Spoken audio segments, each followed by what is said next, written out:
अस्सलाम वालेकुम and good morning.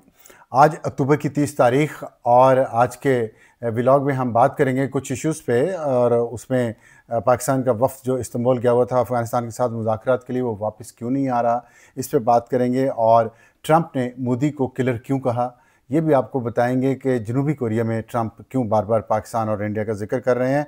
और इसके बाद जो ख्वाजा आसिफ ने बयान दिया है कि तालिबान को तोरा बोरा का उन्होंने बताया है कि वहाँ पे जो कुछ हुआ था वो दोबारा भी हो सकता है। वो क्या हुआ था, हम आपको थोड़ी सी उसकी हिस्ट्री भी बताएंगे। और एक चीज़ ये है कि खान साहब, ये सारा जो तालिबान का इशू चल रहा है उस पर खैबर पख्तूनख्वा की बहुत अहमियत है। वहाँ पे सियासी अदम इस्तेहकाम इस चीज़ को बहुत अफेक्ट करेगा और उसमें इमरान खान की क्या तैयारी है, वो क्या चाहते हैं, क्या रास्ता लेना चाहते हैं, उनकी पार्टी किधर जा रही है, इस पर भी हम आपको मुख्तसरन बताएंगे। और आज़ाद जम्मू कश्मीर के वज़ीर-ए-आज़म, जिनके बारे में लगता था कि वो किसी भी दिन अचानक वो चले जाएंगे, तहरीक एतमाद आज आनी थी उनके ख़िलाफ़ लेकिन वो नहीं आ पा रही, तो वजह क्या है, डिले क्यों हो रहा है और नई गेम क्या चल रही है कश्मीर में, इसके बारे में भी आपको बताएंगे। लेकिन ये अपने व्लॉग पे बात शुरू करने से पहले मैं आपके एक दो सवालों का जवाब देना चाहता हूँ जो बहुत ज़्यादा चीज़ें हमारे व्लॉग के कमेंट्स में सेक्शन में आती हैं, हम उसमें से कुछ का जवाब देने की कोशिश करेंगे। बहुत सारे हैं लोगों के इश्यूज़। उसमें सबसे पहला तो यही है कि ऑडियो ट्रैक जो है वो हमारा लगता है लोगों को अंग्रेज़ी में है, उसमें ट्रांसलेट हो गया है। असल में प्रॉब्लम ये है कि ये ऑटो ट्रांसलेशन हो रही है। अगर आप देखें तो आपकी ये जो स्क्रीन आपके सामने है, इसके ये ऊपर राइट साइड पे आपको एक गरारी या सेटिंग या कॉग व्हील नज़र आएगा, छोटा सा आइकॉन, उसको आप क्लिक करेंगे तो एक नीचे बार खुल जाएगा। उस बार में बहुत सारे ऑप्शंस होंगे, उसमें एक होगा ऑडियो ट्रैक का। उस ऑडियो ट्रैक को आप क्लिक करेंगे तो उसके नीचे आ जाएगा इंग्लिश या हिंदी ओरिजिनल। तो आप हिंदी ओरिजिनल को अगर क्लिक करेंगे तो आपको ये जो मेरी ओरिजिनल वॉइस है उर्दू में जो मैं बात कर रहा हूँ वो आपको उसमें आपको ये व्लॉग सुनाई देगा। तो ये यूट्यूब ने ख़ुद ही इंट्रोड्यूस करवाया है, ऑटो ये हो जाता है, हमने इस पर नहीं किया हुआ। तो आप अगर इसको थोड़ी सी एफर्ट करेंगे तो आपको मेरी ओरिजिनल आवाज़ पे मेरा व्लॉग सुनने को मिल जाएगा। अगर आप इंग्लिश में सुनना चाहते हैं तो आप उसको अगर ऑटो पे हुआ है तो वहीं पे रहने दें। तो ये एक सवाल बहुत हमारे नाज़रीन पूछते हैं, मैं इसका जवाब नीचे लिखता भी रहता हूँ उर्दू में भी, लेकिन अगर आपकी नज़र नहीं गुजरी तो अब आप सुन लीजिएगा। और दूसरा एक सवाल जो बहुत ज़्यादा हमें फेस करना पड़ता है, इंडिया से हमारे सुनने वाले हैं, देखने वाले हैं, बड़ी मेहरबानी है उनकी कि वो हमें सुनते हैं और यही हमारा मकसद भी है इस व्लॉग का। इसलिए मैं कहता हूँ कि आप इसको सब्सक्राइब करें, क्योंकि हम एक ऐसी कम्युनिटी तश्कील देना चाहते हैं जो नफ़रतें ना उभारे, जो इंतहा पसंदी ना उभारे, बल्कि जियो और जीने दो के उसूल पे अमल करे। और उसमें ज़ाहिर है अपने अपने मौक़िफ़ से हटे बगैर अगर कोई ये समझता है कि पाकिस्तान को दबा लेगा, पाकिस्तान के साथ पैरिटी नहीं रखेगा, बड़ा मुल्क है इंडिया और बड़ी इकॉनमी है उसकी, तो आबादी ज़्यादा है, इस वजह से सिर्फ तो वो पाकिस्तान ने ना कभी कबूल किया पिछले 79 साल में, ना अगले 79 साल में कबूल करेगा। पाकिस्तान अपने हकूक़ के लिए, अपने राइट्स के लिए खड़ा रहेगा और पैरिटी, बराबरी और इंसाफ के साथ जो यूनाइटेड नेशंस की रेजोल्यूशन के तहत कश्मीर का इशू है उसको हल करें, लोगों को मिलने दें दोनों तरफ के और तजारत और इन्वेस्टमेंट पे फोकस करें। इस रीजन को तरक्की की बहुत ज़रूरत है। तो मैं अपने भारतीय बहनों और भाइयों को ये बताना चाहता हूँ कि आप पाकिस्तान से दुश्मनी का ख्याल लाएंगे तो हम ज़ाहिर है क्या करें, आप फूल भेजें आपको, हम कोई ऐसे बुज़दिल तो है नहीं। आप हमें बहुत ताने देते हैं 1971 की हार का, ठीक है आपको देना चाहिए, लेकिन इतने ही ताने दें जितने आप फिर बर्दाश्त कर सकें, क्योंकि जो मोदी साहब ने माहौल बना दिया है जंग का और इंतहा पसंदी की तरफ ले गए हैं वो पूरे इंडिया को और पूरी इंडिया की यंग जनरेशन को। मैं आपको अपने तजर्बे से बता रहा हूँ, हमने पाकिस्तान में यंग जनरेशन को यहाँ भी कुछ लोगों ने ख़राब किया और उसके नतायज हम भुगत रहे हैं। यंग जनरेशन के जहनों में नफ़रत और जहर घोल देने के नतायज अच्छे नहीं निकलते, इंडिया को ये याद रखना चाहिए। और इसी वजह से ये सारे मसाइल पैदा हो रहे हैं। तो 71 के आप जितने भी हमें ताने देते हैं दे लें, 71 के, लेकिन पाकिस्तान के अंदर एक हमारे यहाँ भी यंग जनरेशन है, उसी तरह जिस तरह आपके यहाँ है, हमारे यहाँ भी 66% है, वो ये चाहते हैं और उनसे पहले जो ओल्डर जनरेशन है वो भी ये चाहते हैं कि 71 का एक दफ़ा स्कोर बराबर किया जाए इंडिया के साथ। तो ये यहाँ पे बहुत ज़्यादा सोच है पाकिस्तान में। इंडिया को ये याद रखना चाहिए कि बार बार ताना देना उसका, और फिर एक माहौल, जंगी माहौल पैदा किया रखना, जैसा कि यहाँ पे किया गया है इस वक्त पाकिस्तान के बॉर्डर के साथ मोदी साहब ने। और इसी मैं इसके साथ ही अपना व्लॉग भी शुरू कर दूंगा इसी बात के करते करते। तो इसलिए इतना पाकिस्तान को ना भड़काया जाए मोदी साहब और आपका हिंदुत्व नज़रिया और आपके भक्त, कि फिर पाकिस्तान को वो स्कोर सेटल करने का जितना जुनून पाकिस्तान के अंदर है, इंडियन उसका अंदाज़ा नहीं कर सकते, और वो करने में फिर ज़ाहिर है नुकसान होगा दोनों तरफ का, लेकिन स्कोर सेटल हो जाएगा। बेहतर यही है कि माजी को बुलाएं, आगे बढ़ें, और आगे बढ़ने का फ़िलहाल सिचुएशन नज़र नहीं आ रही। बिहार में इलेक्शन है 10 नवंबर को, और भारतीय वज़ीर-ए-आज़म नरेंद्र मोदी साहब ये चाह रहे हैं कि किसी तरह पाकिस्तान के साथ कोई फड्डा किया जाए, कोई थोड़ी सी विक्ट्री हासिल की जाए और अपने अवाम को बताया जाए कि देखिए मेरी 56 इंच की छाती है और मैं बहुत बहादुर हूँ। और बहादुर वो इतने हैं कि लीपा और नीलम वैली में हमला करने की कोशिश की है कल रात, और वहाँ पाकिस्तान की एयरफोर्स ने उसका जवाब दिया है, और फिर वहाँ पे पाकिस्तान की जो आर्मी है मौजूद है उन्होंने भी जवाब दिया है। पाकिस्तान ने ये, इंडिया बार बार चेक कर रहा है कि पाकिस्तान तैयार है, यानी पाकिस्तान बार बार उसे बता रहा है भाई हम तैयार हैं, ध्यान से, क्योंकि इस दफ़ा हमने पिछले स्कोर भी सेटल करने की कोशिश करनी है। यही आपको समंदर में बताया गया कराची के पास, यही आपको कश्मीर के पहाड़ों में बताया जा रहा है, और यही हर जगह बताया जाएगा। और हाइपरसोनिक बैलिस्टिक मिसाइल का जो पाकिस्तान ने कल तजर्बा किया है परसों, वो भी एक मैसेज है इंडिया को कि आप सोच लें क्या करना चाहते हैं, क्योंकि हम तैयार हैं हर किस्म की सिचुएशन के लिए जो अभी हम हमारे ऊपर लगाएंगे। तो ये इसके साथ ही हुआ ये है कि प्रेसिडेंट ट्रंप जो एशिया के दौरे पे आए हुए हैं, वो अब आजकल जनूबी कोरिया में है। वहाँ पे कल उन्होंने जिक्र किया एक दफ़ा फिर 7 तैयारे, new beautiful brand new plain जो बड़े महंगे हैं वो गिराए गए, और वो पाकिस्तान ने गिराए। तो 7 तैयारे वो कह रहे हैं अब 6 से वो 7 पे चले गए हैं। तो ये इंडियंस को सोचना है कि ये आपके जो प्राइम मिनिस्टर साहब का मजाक उड़ाया जा रहा है, मुसलसल ट्रोलिंग कर रहा है ट्रंप। और फिर आज तो और कल उन्होंने ये भी कहा कि मुझे वहाँ के फील्ड मार्शल बहुत पसंद हैं, और वो इसलिए पसंद है कि वो बड़े अच्छे फाइटर हैं। ये भी इंडिया को एक और मैसेज दिया है ट्रंप ने। ट्रंप हमारा सफ़ीर है आजकल पाकिस्तान का, तो इंडियंस को चाहिए कि थोड़ा सोचें इस पर कि क्यों वो हमारा सफ़ीर बन गया है, इसके बावजूद कि आपने अमेरिका की खुशामद करने में पिछले 20 साल कोई कसर नहीं छोड़ी। तो उसकी वजह कि गुड फाइटर, तो गुड फाइटर हैं। हमारी लीडरशिप इस वक्त इस बात पे तैयार है, कौम पूरी तैयार है कि स्कोर पुराने सेटल करने एक दफ़ा कर लें इंडिया के साथ, ताकि फिर हम सब अमन और सुकून से रह सकें।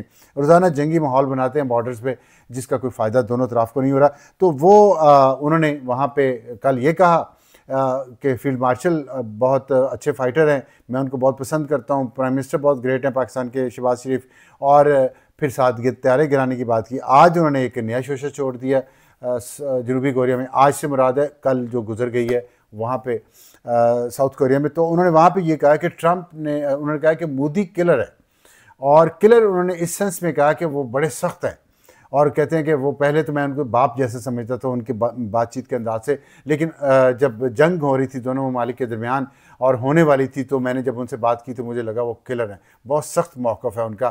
तो लेकिन फिर भी सख्त मौक़िफ़ ट्रंप को दिखाया भी, फिर भी राम हो गए, फिर भी उनके साथ बात भी कर ली और सीज़ फायर भी उनके कहने पर कर दी। इसीलिए मोदी साहब मलेशिया नहीं गए, क्योंकि वहाँ जो आसियान की कॉन्फ्रेंस हो रही थी उसमें मोदी इंडिया एक मेंबर है, और मोदी साहब को फिर ट्रंप से मिलना पड़ता, और ट्रंप ने फिर कह देना था कि मैंने सीज़ फायर करवाई और 7 तैयारे गिराए हैं।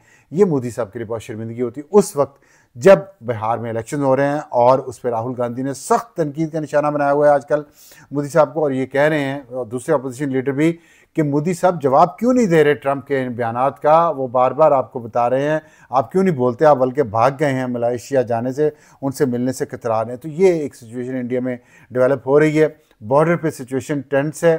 पाकिस्तान के साउथ से लेकर नॉर्थ तक पाकिस्तान की फ़ज़ाइया, पाकिस्तान की फ़ौज, पाकिस्तान की नेवी अलर्ट है। ना सिर्फ ये, बल्कि मैं आपको बताऊं पाकिस्तान 5 लेवल पे अलर्ट है। एक स्पेस में हमारा जो सैटेलाइट है, उसके बाद हमारी एयरफोर्स दूसरा, उसके बाद हमारी ज़मीनी फ़ोर्स तीसरा, उसके बाद हमारी surface ocean surface force navy, वो ज़ाहिर है उसके शिप्स वगैरह, और उसके बाद हमारे जो नेवी के under the surface, ocean surface जो हमारी आबदोज़ें हैं वो तैयार हैं सब। तो इंडिया को ये सोचना है कि वो जंग करना चाहता है, कि लोगों को आगे बढ़ने देना चाहता है। तो ये मैंने आपको बता दिया कि ये किलर उन्होंने क्यों बोला है। अब मैं आपको बताना चाहता हूँ वो अहम ख़बर जो खुरासान डायरी ने दी है, और उन्होंने ये कहा है कि पाकिस्तान का वफ़द जो इस्तांबुल में मौजूद था तालिबान के साथ मुज़ाकरात में, उस वफ़द को तुर्की ने रिक्वेस्ट की है कि आप रुक जाइए। कल रात को उस वफ़द ने वापस आना था पाकिस्तान, उनकी सीटें बुक थी, काफ़ी दिनों से बार बार उनकी सीट्स बुक होती हैं और वो कैंसिल करवाई जाती हैं। और कल तो जो खबर आई थी, जो मैंने भी आपको दी, कि मुज़ाकरात ख़त्म हो गए, अब जंग होगी, और उसमें ये हुआ है कि तुर्की ने कहा है कि मैं एक कोशिश और करना चाहता हूँ, क्योंकि अगर मुज़ाकरात नाकाम होते हैं तो मेज़बान मुल्क को भी इसमें शर्मिंदगी होती है, और वो इसीलिए चाह रहे हैं कि पाकिस्तान का वफ़द रुक जाए और हम एक कोशिश और करें। और इसमें एक जो पॉजिटिव न्यूज़ ये है पाकिस्तान और अफ़गानिस्तान के लिए कि, और बहुत सारे लोग यहाँ पे ये कह रहे हैं कि दोनों मुसलमान ममालिक हैं, बरादर हैं, इनको आपस में नहीं लड़ना चाहिए, और अगर लड़ रहे हों दो मुसलमान तो उनमें सुलह करवानी चाहिए, दोस्ती करवानी चाहिए, और अगर उनमें से जो हक़ पे नहीं है, वो नहीं मानता, तो फिर सबको मिल के उसके ख़िलाफ़ लड़ना चाहिए। तो ये एक आयत कुरान की बहुत कोट हो रही है आजकल सोशल मीडिया पे और दूसरी जगहों पे। तो इसी आयत को फॉलो करते हुए तुर्की ये कोशिश कर रहा है कतर के साथ मिलकर, लेकिन कतर का मैंने आपको बताया रोल डूबियस है। वो कुरान की उस आयत के मुताबिक नहीं है जिसमें ये है कि आप जिसने ज़्यादती की हो उसका हाथ पकड़ें, उसको रोकें और सुलह करवाने की कोशिश करें, लेकिन अगर वो नहीं मानता तो फिर उसके साथ मिलके सब लड़ाई करें। कतर ये नहीं करना चाहता, तो लेकिन तुर्की बहुत सिंसियरली ये कोशिश कर रहा है कि वो ये इस जंग को रोके।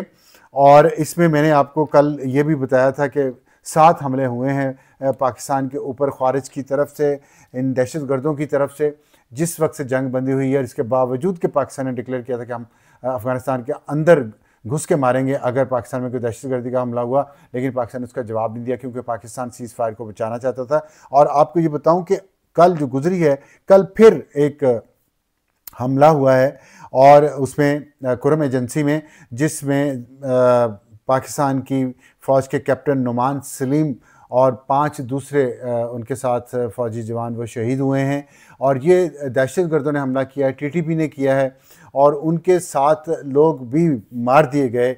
लेकिन आपको बताना ये था कि फिर हमला हुआ है और मुसलसल हो रहे हैं। ये 8वां हमला है सीज़ फायर जब से 19 अक्टूबर को हुई थी, तो आज 11वां दिन है, और उसमें 8 हमले दहशतगर्द पाकिस्तान के ऊपर कर चुके हैं। पाकिस्तान अपने जवानों की, शहीद जवानों की लाशें उठा रहा है, लेकिन इसके बावजूद पाकिस्तान ने अभी जवाब नहीं दिया, इसलिए कि उस कुरान की आयत का पाकिस्तान फॉलोअर है, लिहाज कर रहा है, और उसके मुताबिक पाकिस्तान नहीं चाहता कि वो अपने ब्रदर इस्लामी मुल्क से लड़े, या वहाँ के जो मुसलमान रहने वाले सिविलियन उनको किसी इस जंग में कोई नुकसान पहुँचे। तो इसमें अभी तक पाकिस्तान की कोशिश है, और देखना यह है कि पाकिस्तान का वफ़द जो अब वहाँ पे रुका है अफ़गानिस्तान के साथ, आज दोबारा मुज़ाकरात का आगाज़ होगा। और उन जो जहाँ से बात टूटी है, और वो वही है कि रिटन गारंटीज़ चाहिए कि आपकी सरजमीन दहशतगर्दी के ख़िलाफ़ इस्तेमाल नहीं होगी। रिटन गारंटीज़, और उसके साथ कुछ की परफॉर्मेंस इंडिकेटर्स होंगे जो बताएंगे कि अफ़गानिस्तान की हुकूमत ने क्या क्या किया है इस मामले को ख़त्म करने के लिए। नई तजावीज़ कुछ आई हैं, वो क्या हैं अभी तक हमें उसकी डिटेल्स मालूम नहीं है, वो पता चल जाएगी, और उस पर देखते हैं कि दोनों अतराफ़ क्या करते हैं, किस नतीजे पर पहुंचते हैं। तो let's keep our fingers crossed कि इसका क्या नतीजा निकलता है।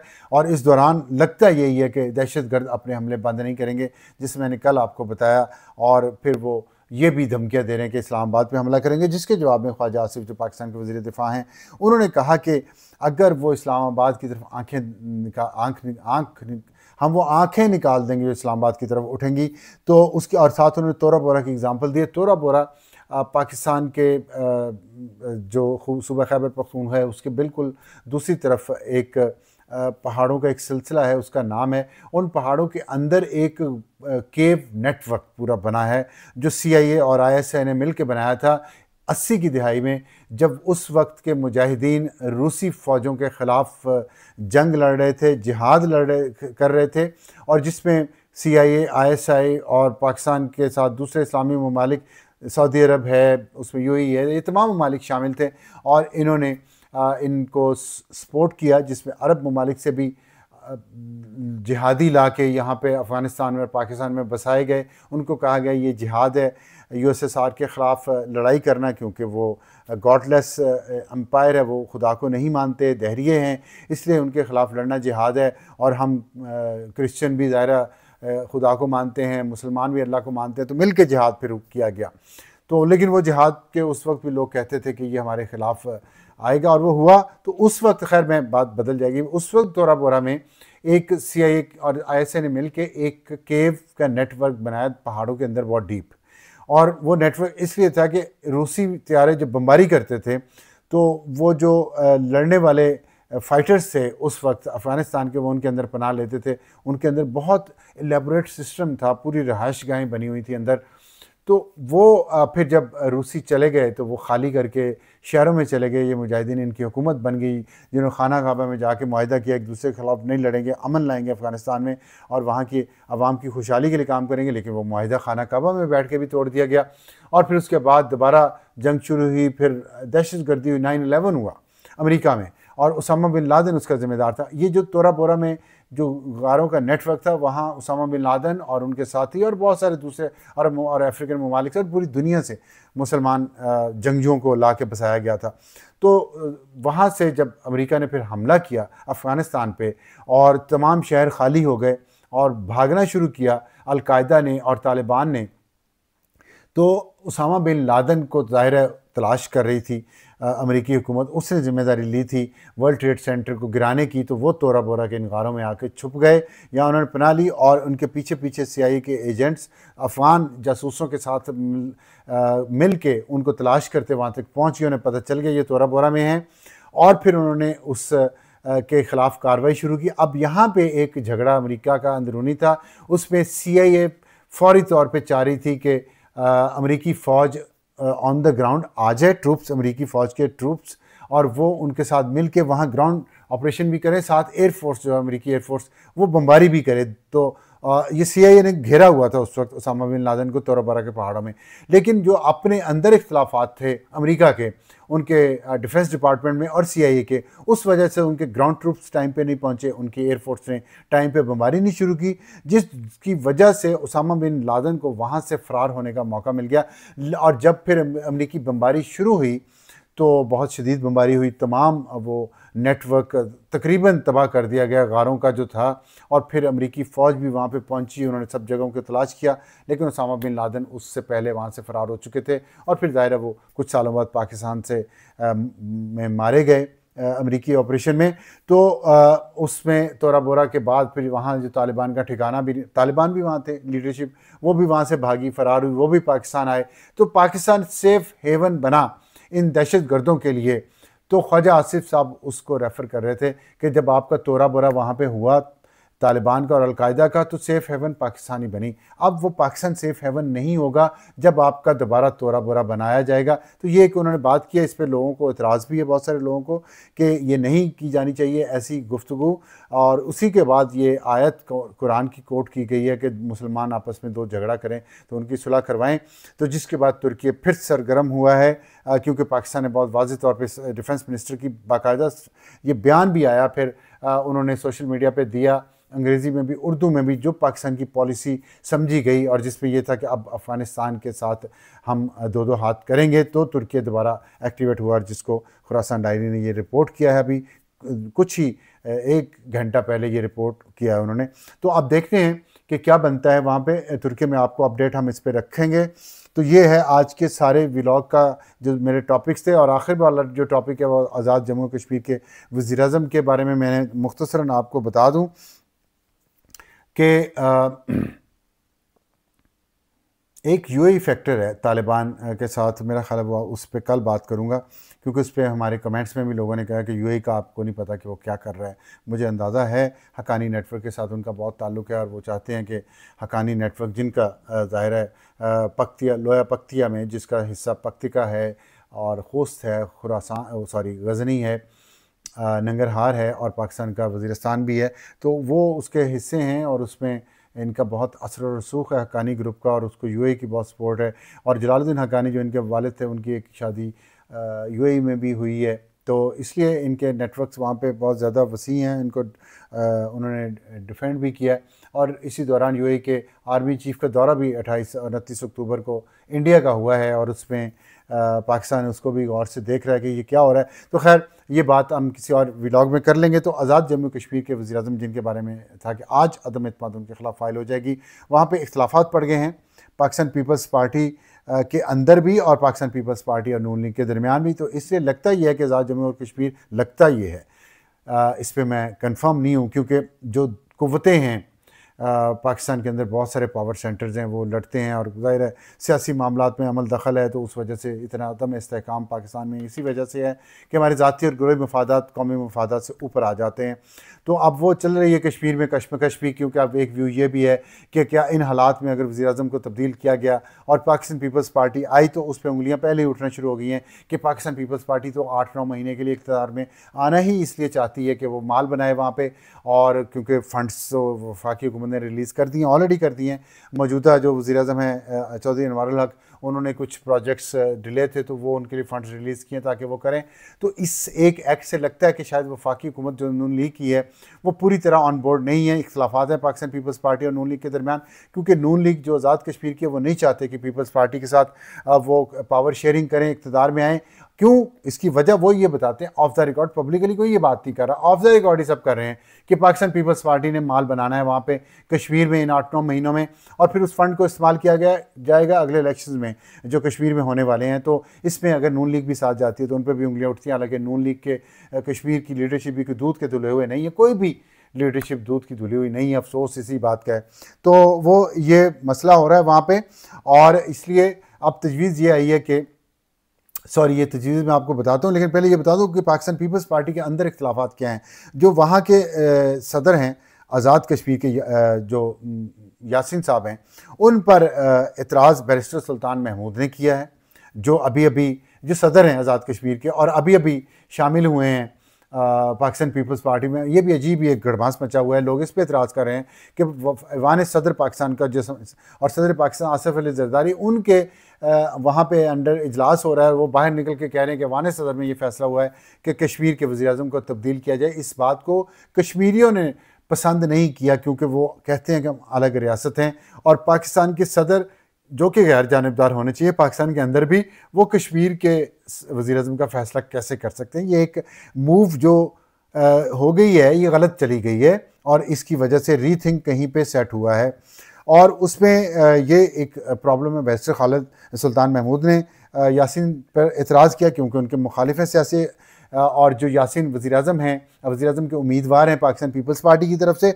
और उनके ख़िलाफ़ सरदार याकूब, जो उनका ताल्लुक भी पाकिस्तान पीपल्स पार्टी से, वो भी नहीं यासीन साहब को वज़ीर-ए-आज़म देखना चाहते। दोनों पीपल्स पार्टी के हैं और दोनों के दरमियान इख्तिलाफ़ात हैं, और सरदार याकूब ने, हमारी इतलात के मुताबिक सरदार याकूब ने भी ये इशारा दिया कि वो भी शायद पाकिस्तान पीपल्स पार्टी में फिर कंटिन्यू ना कर सकें अगर उन्हें वज़ीर-ए-आज़म का उम्मीदवार ना बनाया गया और यासीन साहब को बनाया गया। लेकिन और इसकी वजह ये क्यों है ऐसा? अदम एतमाद की जब फाइल होती है मोशन आज़ाद जम्मू कश्मीर की असम्बली में, तो वहाँ उनका कानून ये है कि साथ आपको सक्सेसर का नाम लिखना पड़ता है कि कौन इस वज़ीर-ए-आज़म को आप हटाएंगे तो अगला कौन उम्मीदवार है उसका नाम लिखना पड़ता है। तो इसलिए ये एक पेचीदा सूरत हाल हो गई है कि जिस वज़ीर-ए-आज़म का नाम लिख देंगे पहले उसी वक्त, तो दूसरा धड़ा उसके ख़िलाफ़ फिर अदम एतमाद को सपोर्ट नहीं करेगा। इस कमज़ोरी को मौजूदा वज़ीर-ए-आज़म चौधरी अनवारुल हक ने बड़े अच्छे तरीके से खेला है। उनके पीछे भी ज़ाहिर है कोई ना कोई ताकत तो है, अकेला सियासतदान तो कुछ नहीं कर सकता। लेकिन दूसरी तरफ जो पाकिस्तान पीपल्स पार्टी से बैरिस्टर सुल्तान महमूद को डिलीवर किया गया है, और डिलीवर किसने किया है मैं इस पर क्या बताऊँ आपको, मैं पहले एक दफ़ा बात कर चुका हूँ। और फिर जो सारा इनका इत्तेहाद बनाया जा रहा, फिर जो पाकिस्तान पीपल्स पार्टी के साथ सरदार तनवीर इलियास ग्रुप जो पीटीआई के हैं, वज़ीर-ए-आज़म भी उनको बनाया, वो किसने डिलीवर किया? वह बड़ी दिलचस्प स्टोरी मुझे किसी ने बताई है, लेकिन मैं अभी बता नहीं सकता, वक्त कम है और मुकाबला सख्त है और वैसे भी हालात भी सख्त हैं, इसलिए नहीं बता रहा। तो वो भी किसी ने डिलीवर किया है, और उस पर पीटीआई के लोगों को भी एतराज़ है। तो ये एक इस वक्त कशमकश शुरू हो चुकी है, और इसमें एक नई, जो मैंने आपको कभी बताता हूँ, नया मोड़ आया वो ये है कि मुस्लिम लीग नून ने ये तजवीज़ पेश की है कि आप असम्बलियों को डिज़ोल्व करें नो कॉन्फिडेंस लाने के बाद और नए इंतखाबात फौरी तौर पर करवा दें, ताकि ना रहे बांस और ना बजे बांसुरी, किसी को इतराज़ ही ना रहे कि ना लोगों की नुमाइंदगी है।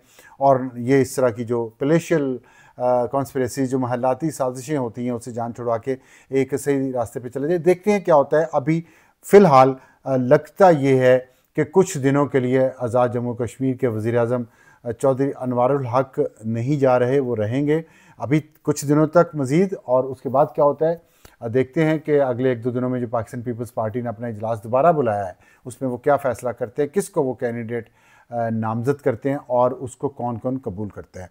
तो आज के लिए इतना ही, और उम्मीद है कि आपको मेरा व्लॉग पसंद आया होगा। अगर पसंद आया है तो आप इसको सब्सक्राइब करें और हमारी उस कम्युनिटी का हिस्सा बने जिसका मकसद है कि शाइस्ता तरीके से डायलॉग किया जाए सबके साथ, और अपने अपने मौक़िफ़ पर कायम रहते हुए अगर हम अपने अपनी राय पेश कर सकते हैं बगैर किसी की दिल आज़ारी किए तो वो ज़रूर की जाए, और ताकि इस मुल्क को आगे ले जाया जा सके और आपस के इख्तलाफात को, नफ़रत को कम किया जाए।